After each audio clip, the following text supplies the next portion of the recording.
Evening স্ন্যাক্সে এরকম একটি recipe থাকলে বাচ্চা থেকে বড় সবাই খুশি। তো তার জন্য দেখো কিছুটা পরিমাণে সলিড চিকেনের টুকরো ধুয়ে পরিষ্কার করে নিয়েছি।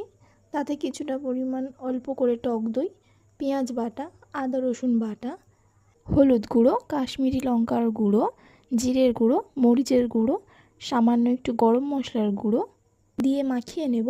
এবার এতে 2 চামচ মতো কর্নফ্লাওয়ার, 4 থেকে 5 চামচ মতো ময়দা দিয়ে ভালো করে মিশিয়ে নেব। তারপর একটি ডিম দিয়ে ভালো করে মাংসটাকে ম্যারিনেট করে আধা ঘন্টার জন্য রেখে দেব। আধা ঘন্টা পর একটি ফ্রাই প্যান গরম হতে বসিয়ে দেব। এদিকে দেখো মাংসটা খুবই ভালোভাবে ম্যারিনেট হয়ে গেছে। ফ্রাই প্যানে কিছুটা তেল দিয়ে গরম হতে দিয়ে দেব। তেলটা গরম হয়ে এলে একে একে চিকেনের টুকরোগুলোকে তেলে ছেড়ে দেব। এবার এটিকে লো টু মিডিয়াম আঁচে ভালো করে ফ্রাই করে নেব যতক্ষণ না গোল্ডেন ব্রাউন কালার আসছে। ভালোভাবে গোল্ডেন ব্রাউন কালার চলে এলে এটাকে তুলে নেব। তৈরি হয়ে গেল আমাদের ক্রিস্পি চিকেন পকোড়া। কিছুটা টমেটো সস ও স্যালাডের সাথে সার্ভ করলেই টেস্টটা কিন্তু ফাটাফাটি।